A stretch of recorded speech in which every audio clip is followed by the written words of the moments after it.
우리 몇 절 안 되니까요. 함께 한 마음으로 읽겠습니다. 시작. 너희는 세상의 소금이니 소금이 만일 그 맛을 잃으면 무엇으로 짜게 하리요? 후에는 아무 쓸데 없어 다만 밖에 버려져 사람에게 밟힐 뿐이니라. 너희는 세상의 빛이라. 산 위에 있는 동네가 숨겨지지 못할 것이요 사람이 등불을 켜서 말 아래 두지 아니하고 등경 위에 두나니 이러므로 집안 모든 사람에게 빛이 느니라. 이같이 너희 빛이 사람 앞에 비치게 하여 그들로 너희 착한 행실을 보고 하늘에 계신 너희 아버지께 영광을 돌리게 하라. 아멘. 네. 오늘도 주 안에서 함께 이렇게 만나게 되어서 감사를 드립니다. 오늘도 하나님께서 말씀을 통해 우리에게 은혜 베풀어 주시기를 간절히 원합니다. 추석 잘 보내셨죠? 어느 목사님이 그러더라고요. 추석이 아니고 가을 추자가 아니라 여름 하자 써가지고 하석이라고 너무 더운 추석을 보냈는데 은혜롭게 잘 보내셨을 줄 믿습니다. 오늘 본문의 말씀을 가지고 함께 나눌 제목은 행동하는 신앙입니다. 예수님께서 산에 올라가셔서 제자들에게 산상수훈을 말씀하실 때 팔복을 이야기하시고 그 팔복 끝에 예수 믿는 사람들, 하나님의 뜻대로 사는 사람들이 당할 고난들에 대해서 말씀하십니다. 너희를 핍박하고 욕하고 괴롭힐 것이다. 예수의 이름으로. 그런데 너희에게는 기쁨이다. 이렇게 말씀을 하신 다음에 하신 말씀이 오늘 말씀입니다. 그러므로 너희는 세상의 소금이다. 그러니까 이 세상을 위해서 하나님께서 그리스도를 보내셨고 그분을 통하여 구원을 베푸시는데 그 구원을 베풀 세상은 절대로 교회와 성도들, 예수님에 대해서 호의적이지 않고 늘 적대적일 수밖에 없음을 이야기하신 것이죠. 그런 상황 가운데서 이제 예수님이 말씀하시기를 그러므로 너희는 이제 탱크가 될 것이다. 이렇게 말씀하지 않고 아니면 너희는 무슨 폭풍, 태풍 같은 존재다. 이렇게 말씀하지 않으셨습니다. 그러니까 세상의 방식이나 세상의 힘으로 하나님께서는 세상을 바꾸려고 하지 아니하시고 하나님의 방식대로 하시는데 그것이 바로 우리를 소금이라 이렇게 말씀하시며 이 세상에서 우리가 소금으로 살아가시기를 말씀하십니다. 소금이 무슨 힘이 있겠습니까? 소금이 무슨 능력이 있습니까? 소금이 하는 일은 녹아져서 부패를 방지하거나 맛을 내는 것밖에 없습니다. 그래서 늘 무기력하고 내가 하는 일이 도대체 무슨 의미가 있는가라고 생각하게 되는 것이 예수를 믿는 사람들의 공통적인 마음이 아니. 내가 열심히 이렇게 예수를 믿고 열심히 하나님대로 살아가는데도 불구하고 왜 바뀌지 않을까? 왜 바뀌지 않고 왜 세상은 바뀌지 않고 왜 이 나라는 아직도 이런가? 이런 생각을 해서 많이 낙심하게 되죠. 그래서 더 이상 이렇게 피곤하게 살기보다는 그냥 적당히 예수님을 믿으면서 조용히 살아갑시다. 이런 생각을 마귀는 우리의 마음속에 심죠. 예수님께서 우리를 아까 말씀드린 대로 무슨 엄청난 무기로 만드셨는데 그 무기가 힘이 없어지면 뭐 그럴 수도 있습니다. 그런데 하나님은 우리를 원래부터 소금이다 이렇게 하셨어요. 그러니까 소금은 원래부터 힘이 없는 것입니다. 그러니까 힘이 없고 능력이 없는 것이 당연한 거예요. 우리가 어떤 영향력을 끼치기를 원하고 사람들에게 어떤 힘을 주기를 원하는데 그때마다 우리가 생각할 것은 뭐냐면 나는 소금이다. 속으로 한번 생각해 보세요. 나는 소금이다. 짠돌이 그런 얘기가 아니고 여기서 말하는 소금은 뭐냐면 예수님의 말씀처럼 맛을 내는 것입니다. 그리고 부패를 방지하는 것이 그가 하는 일이죠. 예수 그리스도를 믿고 하나님의 자녀가 되는 순간 우리는 그렇게 됐습니다. 그래서 기도할 때 주여 내가 소금이 되게 하여 주시옵소서. 이럴 필요가 없는 거예요. 찬장에 있는 소금이 막 기도하는 거예요. 내가 소금이 되게 해달라고 막 기도하면 소금이 됩니까? 원래 소금입니다. 그러니까 우리는 주님께서 말씀하신 대로 노력할 필요는 없습니다. 구원을 받아 이미 그렇게 된 것이죠. 로마서 8장 17절 자녀이면 또한 상속자 곧 하나님의 상속자요 그리스도와 함께한 상속자이니 우리가 그와 함께 영광을 받기 위하여 고난도 함께 받아야 할 것이니라. 아멘. 그러니까 소금이 되는 순간 이제 고난이 다가오게 되는 것입니다. 소금은 또 빛은 자기 자신을 위해서 존재하지 않죠. 그게 그것의 특징입니다. 그러니까 존재 자체가 그의 본질과 행위를 정의하는 거예요. 칼, 자르는 것이죠. 그리고 차, 그러면 달리는 것입니다. 소금, 짜게 하는 것입니다. 그러니까 우리의 그리스도인의 정체성은 곧 우리의 행동의 근원이 되는 것이죠. 그러니까 설탕 들어갈 곳에 소금이 들어가면 안 되는 것이고 그렇지 않습니까? 그러니까 우리가 가야 할 곳이 딱 정해져 있습니다. 우리가 어디서 무엇을 해야 될지도 이미 다 정해져 있습니다. 문제는 우리가 그 일을 하느냐 이것입니다. 부뚜막에 소금도 넣어야 짜다죠. 우리가 소금으로 하나님께서 우리를 만드시고 우리와 하여금 짠맛을 내도록 하셨는데 나는 소금이구나 하고 가만히 앉아서 아무것도 하지 않으면 내가 녹아지는 일도 없고 다른 사람을 짜게 하는 일도 생기지 않는 것입니다. 그래서 주님께서는 소금이라고 말씀하신 것인데 소금의 소금이니 소금이 만약 그 맛을 잃으면 무엇으로 짜게 하리요 이렇게 말씀하십니다.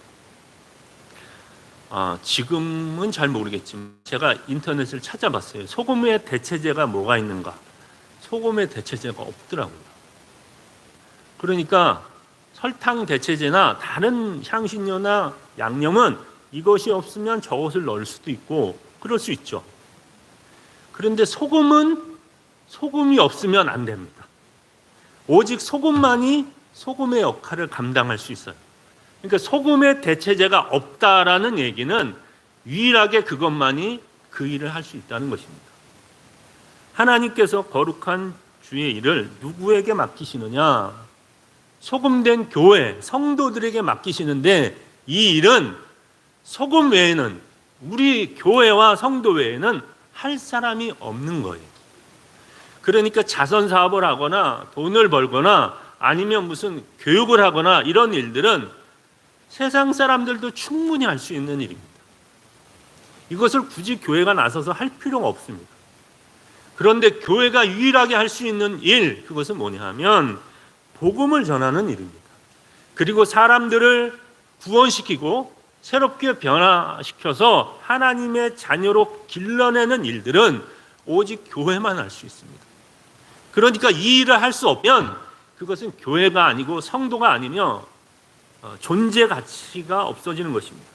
그러니까 다른 사람을 살리고 또 맛을 내고 짜게 하는 그 소금의 역할을 하는 그 유일하고 독특한 일을 할 수가 없다면 그것은 다른 사람에게도 좋지 않은 일이지만 오늘 예수님이 말씀하신 대로 아무 쓸데가 없다 이렇게 말씀하십니다. 교회는 교회 일을 하지 않으면 쓸데없는 단체가 되어버립니다. 버려져서 사람들에게 무시당하고 밟히는 거예요. 그런데 반대로 얘기하면 교회가 교회 일을 하면 절대로 그런 일이 발생하지 않는 거예요.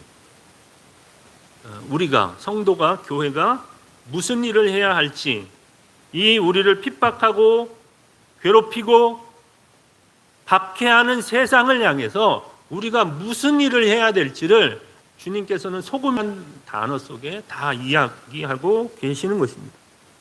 또한 소금은 어떤 존재입니까? 맛을 내는 존재죠. 근데 맛을 그냥 내는 것이 아니라 자기가 녹아져 없어짐으로 가능한 것입니다. 그러니까 결정체로서 그냥 있을 때는 아무런 효과가 없죠. 자기 자기 자신 혼자 짤 수는 있지만 다른 어떤 음식을 짜게 만들 수는 없습니다. 여러분, 소금 없는 세상을 한번 상상해 보십시오.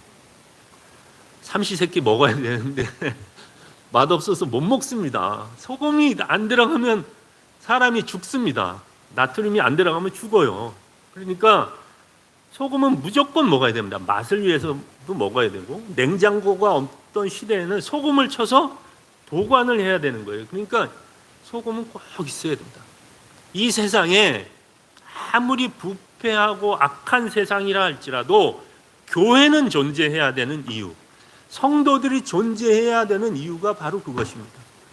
그러니까 롯이 그 아브라함의 조카가 소돔 고모라 땅에 갔는데 하나님의 백성으로서 아무런 영향력, 짠맛을 드러내지 못했기 때문에 결국 그 성은 망하게 되었습니다.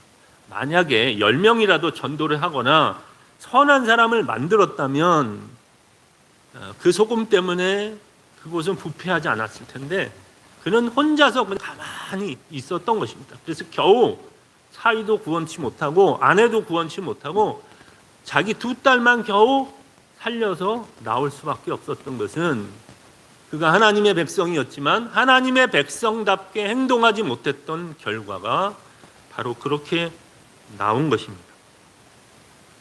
녹아지고 없어지고 희생하고 그러면서 하나님의 영광을 드러내며 복음을 드러내는 삶을 하나님은 우리가 살아내기를 원해서 소금이다 이렇게 말씀하신 것입니다. 이것은 어떻게 보면 보이지 않게 역사하는 성도들의 행동과 삶을 보여주는 것이죠. 근데 또 한편으로 예수님께서 뭐라고 말씀하시냐면 너희는 세상의 빛이다 이렇게 말씀하십니다. 그러니까 소금과 빛은 우리 그리스도인의 정체성의 두 가지 면을 보여줍니다. 첫째는 겉으로 드러나지 않게 없는 것처럼 스며들어 있으나 그로 말미암아 변화되는 상황 속에 그리스도인이죠. 그 사람이 있을 때는 모르겠는데 난자리는 안다고 없어지니까 그 사람이 정말 소중했구나 하는 그런 존재가 되는 것이죠. 두 번째는 반대입니다. 겉으로 드러나는 존재로서의 교회, 성도를 이야기합니다. 예수님께서 부연 설명하셨죠. 산 위에 있는 동네 같다. 산 위에 있는 동네는 다 보입니다. 남산에 있는 그 탑 있죠. 거기 꼭대기에 올라가면 다 보입니다. 반대로 밑에서도 사방에서 그 탑을 볼 수가 있습니다. 예수 믿는 사람들, 하나님의 백성이 바로 그런 존재라는 거예요. 내가 의도하지 않고 아무리 숨으려고 해도 우리는 세상에서 드러날 수밖에 없는 존재라는 사실을 반드시 아셔야 합니다. 제가 망원동으로 이사를 왔는데 이제 이 동네를 이렇게 산책하고 돌아다니면서 제가 베들교회 목사입니다 하고 막 명함 돌리고 그러진 않습니다. 그러진 않는데 혹시 물어보면 제가 여기 교회 새로 부임한 목사입니다. 이렇게 자기 소개를 합니다. 왜냐하면 어차피 다 드러나게 돼 있거든요. 저는 모르지만 동네 사람들이 다 알더라고요. 제가 저쪽에 살아보니까 목사인지 다 알아요. 참, 세상 참 무섭다 이런 생각이 들었는데 저는 어쩔 수 없이 베들교회 목사가 되었어요. 그리고 이곳에 와서 왔다 갔다 하면 다 쳐다봅니다. 저 사람 뭐 하나 하고 보죠. 안 믿는 사람도 보고 믿는 사람도 다 봅니다. 이제 자유가 많이 없어져요. 그래서 뭐 나쁜 짓 하려면 문 걸어 잠그고 방에 혼자 들어가서 뭘 마시든지 해야 돼. 그냥 뭐 어떻게 드러내서 할 수 있는 건 아무것도 없습니다. 그런데 이게 어떤 사람이 말한 대로 이제 아름다운 속박이죠. 내가 그리스도를 인하여 내 자유를 버리는 것입니다. 왜냐하면 내 성정과 욕심대로 살면 하나님의 영광이 가려지는 것입니다. 어쩔 수 없이. 그렇기 때문에 다 나를 보고 있다라는 의미로서의 빛입니다. 빛은 조그만 것이라 할지라도 어둠을 물러나게 하며 비추게 하는 역할을 합니다. 숨길 수가 없습니다. 그러니까 여러분 어디 가서 나 예수 안 믿는 사람인 척하고 다 있어도 다 드러납니다. 밥 먹을 때 딱 보면 드러나지 않습니까? 제 환자구나. 근데 교회 다니는구나. 알 수가 있는 것입니다. 그렇기 때문에 책임감을 가질 필요가 있습니다. 공공성, 내가 이 세상에서 어떠한 존재인가. 그러니까 신앙이 개인적 신앙에서 벗어나서 사회적으로나 또한 공동체적으로 내가 어떠한 사람인가라는 자기의식이, 자기 정체성이 확실하게 있어야 합니다. 나는 좋던 싫건 간에 그리스도를 대변하는 빛과 같은 사람이다. 내가 발광체는 아니지만 하나님으로부터 비치는 빛을 대신 사람에게 비추는 사람, 그리고 나의 행동을 사람들이 보고 하나님이 어떤 분인가를 유추할 수 있는 그런 사람이 되었다는 사실을 우리는 늘 기억해야 할 것입니다. 그런데 이것은 단순히 예수님이 오늘 산상보훈에 처음 얘기하신 것이 아닙니다. 하나님께서 아브라함을 갈대아 우르에서 부르실 때 그냥 부르신 것이 아니라 내가 너로 모든 민족에게 복이 되게 할 것이다. 아브라함을 통하여 세상에 복을 줄 것을 얘기하죠. 그것은 결국 예수님을 통하여 복 주시는 놀라운 구원 사역을 아브라함으로부터 시작하는 것을 이야기하신 것이죠. 그리고 그 구원의 서정에서 이제 이스라엘 백성을 애굽에서 구원하신 다음에 모세를 통하여 하나님께서는 그들이 어떠한 존재가 된 것을 이야기합니다. 뭐라고 말씀하십니까? 출애굽기 19장 5절 6절. 세계가 다 내게 속하였나니 너희가 내 말을 잘 듣고 내 언약을 지키면 너희는 모든 민족 중에 내 소유가 되겠고 너희가 내게 대하여 제사장 나라가 되며 거룩한 백성이 되리라. 아멘. 하나님이 이스라엘을 구원하신 이유는 단순히 이스라엘만 구원하려는 것이 아니라 모든 민족들에게 제사장 나라가 될 것을 말씀하십니다. 그러니까 너희는 제사장, 이렇게 말씀하신 거예요. 우리에게 소금이다 라고 말씀하신 것처럼 제사장이 뭐 하는 사람입니까? 자기 혼자 잘못 잘 사는 사람이 아니라 이스라엘의 죄를 하나님께 대신 제사하여 용서를 구하고 이스라엘에게 복을 비는 사람이 제사장입니다. 그 한 사람을 통해 이스라엘의 죄가 용서를 받기도 하고 그렇지 못하는 일이 발생하는 것이죠. 자기 자신만을 위해서 존재하는 자가 아니라는 것입니다. 그런데 이스라엘은 하나님이 자기를 택하시고 부른 것을 자기들에게만 적용을 했어요. 우리만 복받고 너희는 다 죽어라, 이렇게 생각을 했기 때문에 하나님께서는 이방에게 복음을 전하는 놀라운 구원의 사역을 사도 바울을 통해서 하셨고, 그래서 지금 이 한국까지 복음이 전해지게 된 것입니다. 그러니까 사람들이 나는 빛이고 나는 소금인데 이제 나는 내 혼자 짜고 내 혼자 밝았으면 좋겠다, 이렇게 살았다면 복음은 전해지지 않았을 것입니다. 그리고 세상은 변화되지 않았을 것입니다. 그런데 믿는 사람들이 이 말씀의 의미를 잘 이해를 해서 나는 나 자신, 나 혼자를 위해 부름받은 존재가 아니구나. 나는 타인을 위해서, 더 나아가서 이 죄 많고 하나님을 대적하는 이 악 세상을 향해서 부름받은 존재구나라는 사실을 기억해야 하는 것입니다. 하나님께서 베델교회를 이 망원동 우체국 사거리 모퉁이에 구우체국 사거리에 세우셨죠. 그리고 오랫동안 이곳에 교회로 서하셨습니다. 수많은 사람들이 지나가면서 교회를 봅니다. 외국인 관광객들은 막 이 앞에 와서 막 사진 찍더라고요. 교회가 있는 중국 사람들 와서 막 사진 찍습니다. 그래서 그 사람들 입장에서는 교회가 신선하게 보일 수도 있죠. 우리 교회가 예쁘게 생겼지 않습니까? 그러니까 사진을 많이 찍습니다. 근데 단순히 사진의 배경으로서의 교회가 아니라 이 교회가 세워짐으로 이 지역 사회가 하나님의 거룩한 영향력에 물드는 그런 교회 역할을 감당해야 할 것이죠. 그러니까 이 지역 사회가 악해지지 않고 이 사람들이 교회를 통해 선한 영향력을 얻어서 그 사람들이 변화되는 역할을 하나님께서는 우리 교회 또 여러분에게 맡기신 것입니다. 제사장이 된 것이고 소금이 되었습니다. 빛이 되었습니다. 그러면 어떻게 합니까? 아, 나는 이제 빛이 되었구나. 아멘, 감사합니다 하고 가는 것이 아니라 이제 그 빛으로 산 삶을 실제적으로 행동하며 살아가야 합니다. 빛이 된다는 것이 그는 무엇입니까? 소금이 된다는 것이 무엇입니까? 내가 있어야 할 자리를 안다고 말씀드렸습니다. 빛이 필요한 것은 어둠입니다.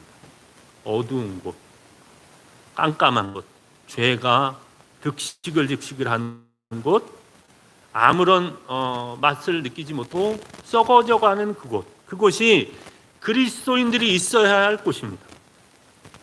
그것이 힘들고 어렵고 괴롭다 할지라도 주님은 우리를 그렇게 부르셨어요. 그렇지 않았으면 우리를 너희는 설탕이다 그렇게 말씀하셨을 것입니다. 그러므로 우리가 해야 될 일을 생각해 보기를 바랍니다. 사람들은 결단을 합니다. 연초가 되거나 어떤 계기가 되면 오늘부터 살을 빼야겠다. 아니면 오늘부터 공부를 해야겠다. 아니면 오늘부터 열심히 일해서 매출을 올려야겠다. 이런 결심들을 합니다. 사실 그런 결심들의 시작은 다 자기로부터 시작하죠. 이 모든 일의 결과가 내가 잘 되는 일입니다. 그렇지 않습니까? 나 잘 되라고 하는 거죠. 그런데 성경이 말하는 결심은 그렇지 않습니다.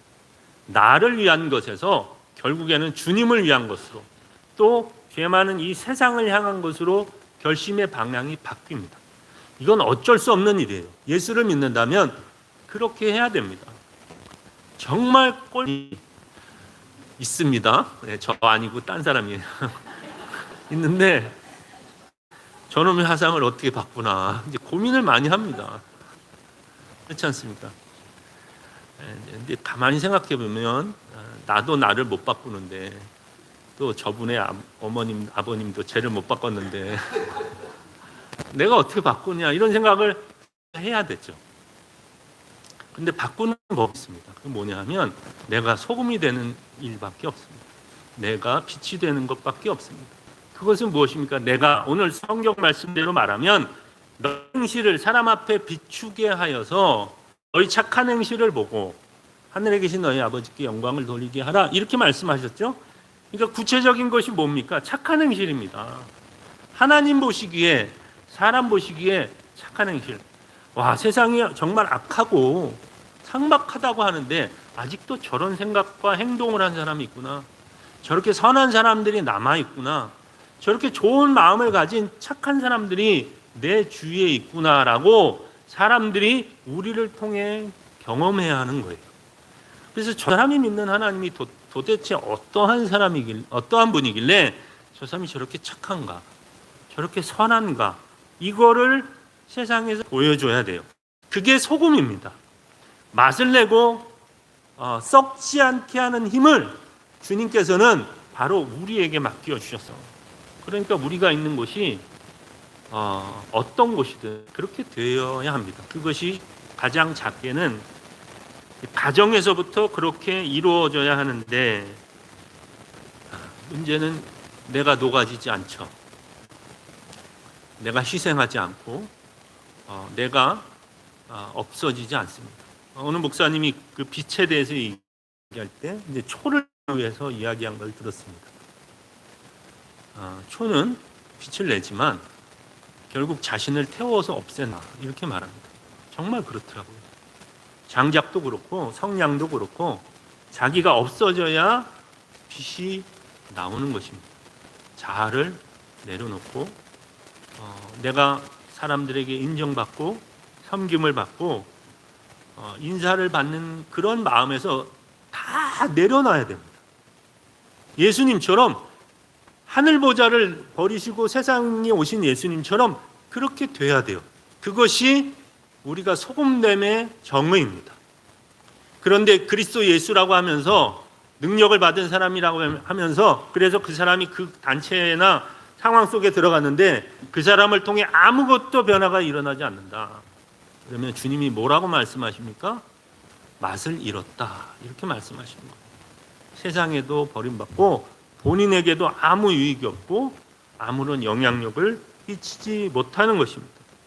세상은 마귀, 사단이 우는 사자와 같이 삼킬 자를 두루 찾습니다. 그리고 어떻게 하든지 죄악에서 넘어지도록 사람들을 어둡게 만듭니다. 온갖 뉴스를 보면 좋지 않은 소리만 들리고 서로 혐오하고 반목하고 싸우는 이야기들, 안 좋은 이야기들, 그런 얘기들이 계속 매스컴에 나옵니다.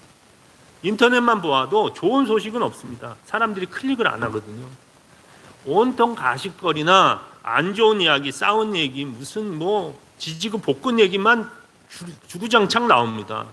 사람들이 그걸 보면서 아이고 하지만 내가 이런 상황이면 어떻게 해야 될 것인가, 내가 어떻게 변화시키고 어떻게 소금으로 살아가야 될 것인가에 대한 결단은 없는 거예요.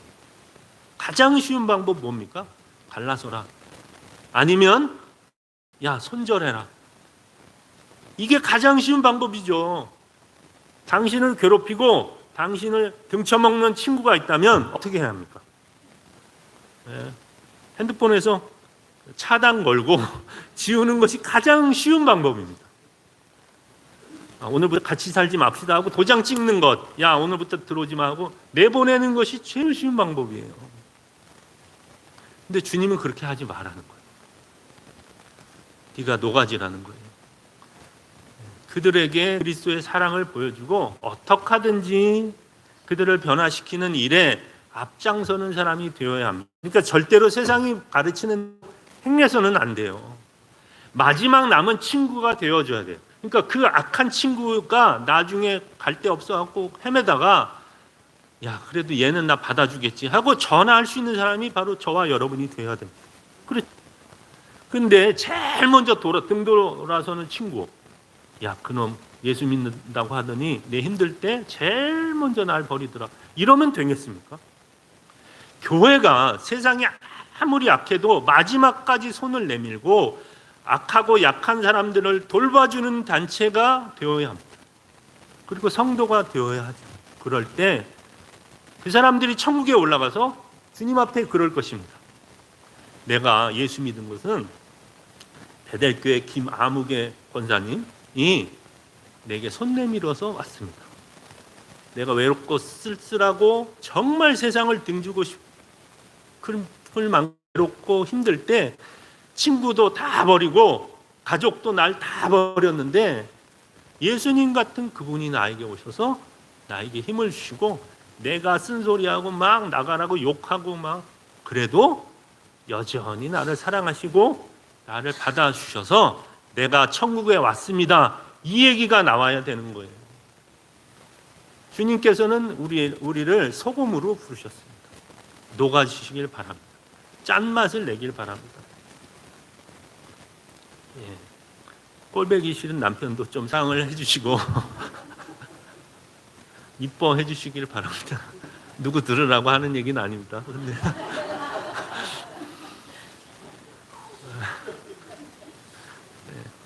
저도 부족한 남자일 뿐이죠. 사랑받지 않으면 사랑할 수 없습니다. 우리가 그 사람을 용납하고 참아주고 그럼에도 불구하고 선행을 베풀었기 때문에 결국 그 사람은 그리스도를 만날 수 있었던 것입니다. 저는 이 아름다운 교회의 모습, 성도의 모습이 지금 이 시대에는 많이 사라진 것 같습니다. 개인주의, 천국에 가든 지옥에 가든 내 알 바 아니고 그냥 혼자 그냥 가겠습니다. 이런 신앙이죠. 도스토옙스키라는 발음하기도 힘든 러시아의 작가가 있습니다. 이 사람이 카라마조프의 형제들이라는 책을 썼는데 거기에 보면 이런 얘기가 나옵니다. 악한 일만 한 노파가 있었습니다. 근데 이 사람이 죽었어요. 그래서 지옥에 갔습니다. 일단 그냥 얘기입니다. 신학적으로 얘기하면 할 말이 없는데, 근데 이 지옥에 갔어요. 근데 그 수호 천사가 너무 이 노파가 불쌍한 거예요. 지옥에 갔습니다. 그래서 이 사람이 평생 착한 일 뭐 했나 뒤져봤어요. 그랬더니 딱 하나 착한 일 했는데 어느 날 불쌍한 거지한테 양파 줄기 하나 픽 던져준 게 전부예요. 그러니까 그 얘기를 하나님한테 한 거예요. 그러니까 하나님이 그래? 좋다. 그래서 양파 줄기 하나 들고 가서 지옥에 가서 걔한테 던져라. 그래서 그 양파 줄기를 잡고 나오면 산다 이렇게 얘기를 한 거예요. 그러니까 수호천사가 좋아갖고 달려가가지고 이제 그 노파에게 이거 잡고 올라와라 그랬어요. 그러니까 이제 지옥에서 뜨거 하고 있다가 이제 양파 줄기가 내려오니까 딱 잡은 거예요. 그래서 아이고 감사합니다 하고 막 올라가고 있었는데 옆에서 그걸 보던 수많은 지옥에 있던 영혼들이 아이고 나도 살아야겠다 하고 막 달라붙기 시작한 거예요. 그러니까 무거워지죠. 양파 줄기 얼마나 약합니까? 그러니까 이 할머니가 야 이놈들아 막 발로 차면서 이거는 내 거야. 이거 잡고 내가 살아야지. 니들은 다 죽어라고 막 발로 차는 거예요. 그러다가 양파 줄기가 똑 끊어졌어요. 그래서 다시 지옥으로 떨어졌다는 얘가 그 책 안에 있습니다. 우리는 보통 나 혼자 구원받길 바라죠. 하나님이 천국에 와서 야, 너 왜 혼자 왔느냐? 그러면 뭐라고 대답하실 거예요? 야, 네 아들은 어디 갔고? 네 아내는 어디 갔고? 네 친구들은 어디다 두고 네 혼자 달랑하느냐? 이렇게 말씀하시면 할 말이 없는 거예요. 오늘 말씀을 정리하겠습니다. 하나님께서 우리를 소금이라고 부르신 것은 우리가 세상의 방법이 아닌 하나님의 방법으로 세상을 변화시키고 사람들을 구원하기를 원하시는 것입니다. 우리를 빛이라고 말씀하신 것은 우리는 숨을 수 없는 존재, 우리의 행동이 다 드러날 수밖에 없는 존재이기 때문에 우리는 선한 삶을 살아가야 할 의무와 필요가 있는 존재입니다. 우리가 어떤 사람들인가 그것을 아시고 오늘부터라도 행동에 옮기시길 바랍니다. 내가 이렇게 살아야겠다. 이렇게 사는 것이 하나님이 나를 부르신 목적이다 라고 생각하시고 이 땅의 소금과 빛으로 살아가시는 저와 여러분이 되기를 바랍니다. 기도하겠습니다. 주님 감사합니다. 주께서 우리를 부르실 때 너는 세상의 소금이다 말씀하신 의미를 우리가 보았습니다. 스스로를 위해 존재하는 것이 아니라 다른 사람을 맛을 내고 또 썩지 않게 하는 소금처럼 우리를 통하여 하나님의 나라가 세워지고 다른 사람들이 구원함을 얻고 또한 더 나아가서 우리의 착한 행실을 통하여 하나님께 영광 돌리는 삶을 살기를 주께서 우리에게 원하는 것을 보았습니다. 주여 우리가 정말 그렇게 살아왔는지 또한 우리 교회가 그렇게 살아왔는지를 돌아보게 하시고 우리가 결단하여서 우리가 이것을 머릿속으로만 생각하는 것이 아니라 정말 우리가 착하게 살아가게 하시고 그리스도를 드러내며 하나님의 거룩함을 나타내는 실제적인 삶을 우리가 살아갈 수 있도록 하나님 도와주셔서 우리의 작은 선행과 우리의 작은 삶을 통하여 다른 사람들이 예수 믿고 하나님을 알게 되는 이 거룩한 일에 동참하는 교회와 우리 모든 성도들 다 되게 하여 주시옵소서. 감사드리며 예수님의 이름으로 기도합니다. 아멘.